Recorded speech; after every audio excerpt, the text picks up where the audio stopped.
ना ना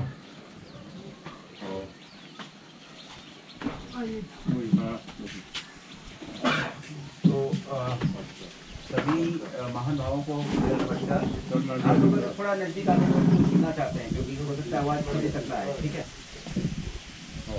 तो हम लोग मीटिंग स्टार्ट कर लेते हैं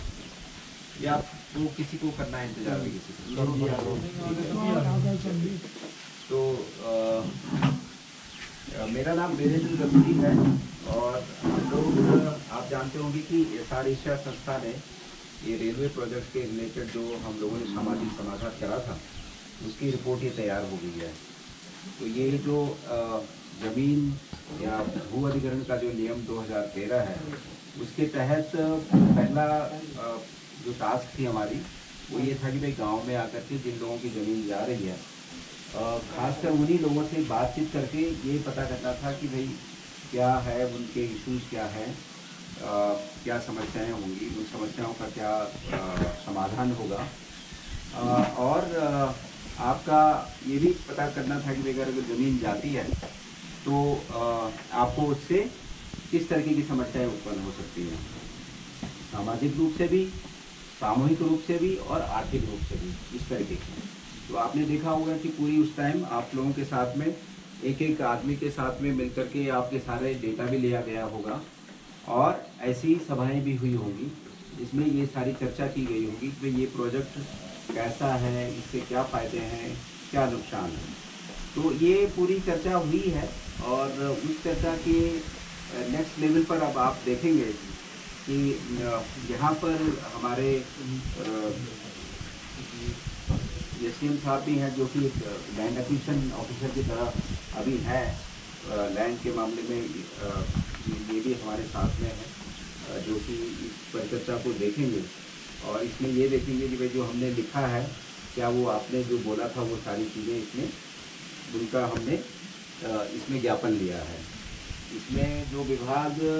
ज़मीन ले रहा है जो रेलवे RVNL वाले हैं उनके भी लोग यहाँ पर हैं, वो भी सुनेंगे इस बात को कि भाई आपकी समस्याएं क्या थी, आपने क्या चीज़ हमसे शेयर करी है और हमने स्पेशली आपके गांव में क्या क्या चीज़ें लिखी हैं। तो सबसे पहले मैं वही पढ़ लेता हूं कि हम लोगों ने जो स्टडी अभी तक करी है उसमें स्पेशली आपके गांव के लोगों में बात करके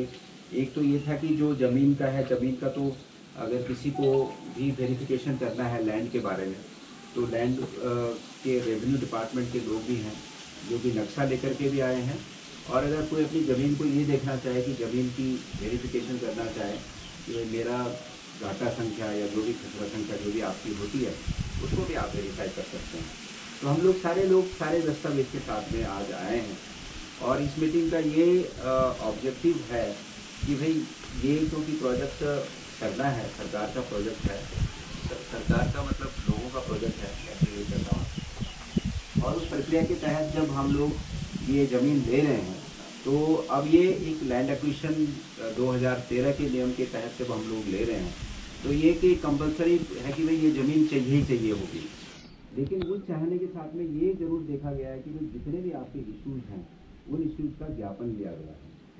अब वो इश्यूज़ कैसे रिजॉल्व होंगे थोड़ा सा वो भी बता देता हूँ कि जितने हमने लिखे गए हैं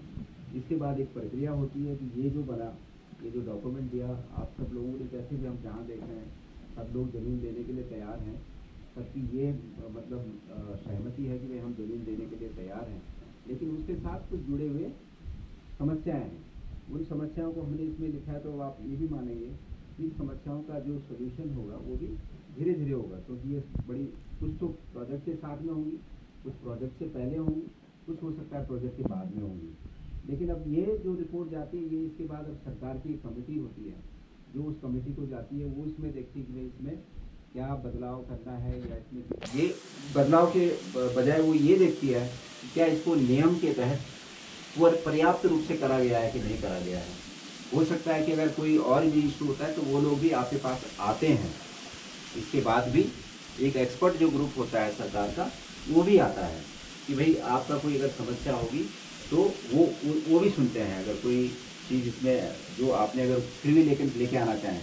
क्योंकि फिर भी इसके बीच में भी आपको मौका मिलता है जब वो एक्सपर्ट ग्रुप भी पार कर देता है उसके बाद भी ये 2 महीने तक आपका टाइम मिलता है जिसमें आप अगर कोई चीज़ आपका कोई इशू है तो आप कलेक्टर से मिल सकते हो, बात कर सकते हो और अपना इशू सेटल कर सकते हो। तो ये नहीं है ये लास्ट मीटिंग है। बहुत सारे लोग बोलते हैं जैसे आज ही ख़त्म होने वाला है ये, तो आपके पास पूरा पर्याप्त मौका रहता है कि पहले तो आपकी सारी समस्याएं इसमें हैं, पर बावजूद इसके भी है, क्योंकि ये नियम है और नियमावली की तरह कोई भी आ सकता है, इसलिए आपके पास इसके अलावा अगर कोई रहता है तो आपके पास ये सब रास्ता है। ये हमने आपको पहले भी बताया, एक बारी इसको पढ़ने से पहले मैं चाह रहा था कि आपको ये भी बताते हैं। अब हम आ जाते हैं मुख्य बिंदुओं पर। मुख्य बिंदु ये है कि जो आप लोगों से हमारी बात हुई थी, पिछली बारी जो टीम की बात हुई थी, तो आपने जो पॉइंट बताए थे, तो हमने 18 पॉइंट को नोट करके रखा हुआ है कि भाई आपके जो इसमें 3 गांव हैं, गांव थापना है, जबल है और समलेटू है, ठीक है, इस वाले पंचायत के अंदर। तो मेरे ख्याल से इसमें जैसे अभी मेरी थोड़ी बात भी हो रही थी कि जो खासकर उन्हीं लोगों का भी इंटरेस्ट है जिन लोगों की ज़मीन जा रही है,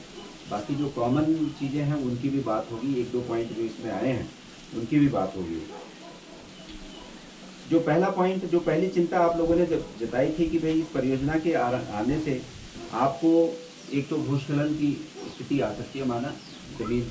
खिसक सकती है, कुछ भूस्खलन हो सकता है, वो आप लोगों ने उसकी चिंता बताई। स्लाइड लैंड स्लाइड होती है, जैसे गिर जाते हैं, जैसे सीढ़ी नुमा है तो वह गिर गया नीचे से, वो हो सकता है। और दूसरा उसके साथ आपने उसके बाद आपने बोला कि उसकी वजह से आपको बड़ी परेशानियां हो सकती हैं। आपने उसके साथ हमें ये भी पॉइंट बताया था कि भाई गांव में रोजगार की समस्या है और ये रोजगार की समस्या को हम लोग क्या आप लोगों का उसमें जब काम होगा तो उस टाइम आपको कोई काम की हिस्सेदारी मिल सकती है, ये भी हमने लिखा है। दूसरा पॉइंट ये था, दूसरा जो पॉइंट ये था कि आपने बोला कि भाई हमें सर्किल का मुआवजा दर के हिसाब से हमारा 35 लाख रुपए बनता है, वो हमें मिलना चाहिए। निर्माण परियोजना में जो आगे आगे पीछे जो सड़कें जाएंगी वो अगर टूट फूट होती है तो उनकी भी मरम्मत होनी चाहिए। भूमि के पंजीकरण के संबंध में कुछ मुद्दे थे, तो वो मुद्दा मेरे ख्याल से घटने बढ़ने का होगा। तो घटने बढ़ने का मुद्दा जो उसके पास जैसे हमने बताया, इसीलिए अधिकारी वर्ग है यहाँ पर, वो रिकॉर्ड है, तो अगर किसी का जिसका भी कोई मुद्दा होगा तो वो देख सकता है, यहीं पे रिजॉल्व हो जाएगी। एक जो स्थानीय 4 लेन सड़क परियोजना के निर्माण में स्थानीय रोजगार की योग्यता नहीं दी गई है और रेलवे परियोजना में भी ऐसे होने की संभावना है, ये इनकी चिंता थी कि जो 4 लेन बन रहा है उसमें लोगों ने पहले मीटिंगें हुई हैं और लोगों ने बोला है, इस तरीके के पॉइंट हमने लिखे हैं, जैसे हमने मीटिंगें करी हैं, उन्होंने भी मीटिंगें करी हैं, लेकिन इनकी थोड़ी ये इसलिए हमारे से को इस विश्वास की कमी जो आ रही है वो ये आ रही है कि उन्होंने भी साहब बोला और उन्होंने नहीं करा हमारा वो काम।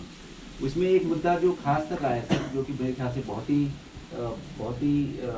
सोशल मुद्दा है, वो ये था कि जैसे 4 लेन वालों ने 4 लेन बनाई है और जो इनका शमशान घाट का रास्ता जाता था वो रास्ता ख़त्म कर दिया उन्होंने। ये तो मेरे ख्याल से बहुत इम्पोर्टेंट एस्पेक्ट था जिसको कि वास्तव में किसी भी इंसान को सोच करके वो कर देना चाहिए। तो उसमें जब उन्होंने नहीं करा तो ऑब्वियसली फिर वो हमारे पे भी शक करते हैं कि भाई उन्होंने इतना जब नहीं ध्यान दिया तो आप भी नहीं ध्यान देंगे। तो हमने इनको बोला है कि भाई वो आप मुद्दा, लेकिन हमने लिखा है उसको मुद्दे को आपको आपके सामने सब बोल रहे हैं। दूसरा जो आप और जो एक आपने और जो दूसरा पॉइंट बताया कि रेलवे टनल जब बनेगी तो उसमें कुछ भूस्खलन भी हो सकता है, कुछ क्रैक भी आ सकते हैं और उसमें मतलब आपको जैसे लगता है कि हमें भी लगता है कि अगर टनल बना रहे हैं तो पता नहीं क्या क्या होगा, तो ठीक है वो एक चिंता है। तो मेरे ख्याल से उसमें भी ये कल ऐसा हुआ था कि कुछ लोगों ने बोला था कि भाई उससे पहले जैसे भी टनल बनेगी तो टनल बनने से पहले ठीक है भाई वो अपना मकान का उनका एक फ़ोटोग्राफी हो जाए, वीडियो बन जाए, और अगर ऐसा कुछ होता है तो ऑब्वियसली उसमें शासन आपके साथ में ही रहेगा, इसमें कोई सोचने की बात नहीं है। और जो संस्था है उसमें काम कर रही थी वो भी देखेगी कि अगर किसी के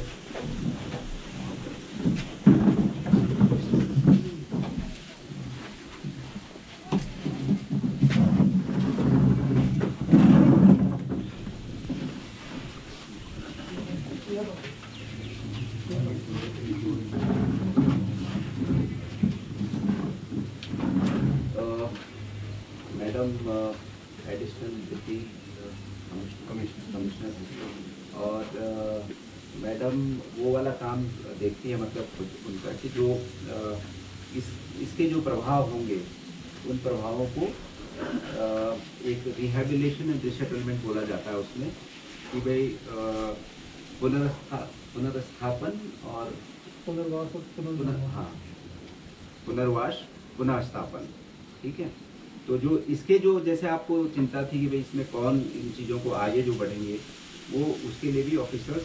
हमारे पास है, ये साथ में है, आपके साथ में है। थैंक यू मैडम, यही है। ओके, और ये था कि भाई जो गांव में रोजगार के अवसर बहुत कम हैं, और ये जो क्योंकि काफ़ी अंदर वाला इलाका है,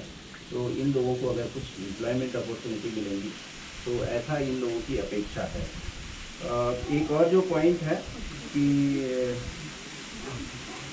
इस परियोजना में जो उठेला और माझे पंचायत जो है वो इससे अलग हो जाएगी, तो जो क्योंकि मेरे ख्याल से अगर ऐसे जा रही है तो पूरी तो टर्म के अंदर जा रही होगी। नहीं, ये जो अपने पॉइंट में लिखा हुआ है कि जो उठेला जो गांव है और माझे पंचायत को अलग हो जाएंगे इससे। तो इसमें ये है कि हाँ, जहाँ भी ऐसा है आप ये मान के चलिए कि अगर जैसे आपका रोड जा रहा है या आपका ये जो दूसरी ये जो रेलवे लाइन जा रही है, ऑब्वियसली अगर दो पार्ट होते हैं तो वहाँ पे ऐसी व्यवस्था हम लोगों ने बनाई है कि भाई उसमें कहीं ना कहीं या तो जैसे अभी बात कर रहे हैं कि शमशान घाट वहाँ से जा रहे हैं, तो ऑब्वियसली कोई ना कोई या तो अंडरपास बनेगा या उसका कुछ ओवरब्रिज बनेगा, लेकिन कोई ना कोई उसमें व्यवस्था बनेगी। ये तो इसमें है, इसमें तो आप पर अब ये है कि इन कुछ इसमें ये होगा कि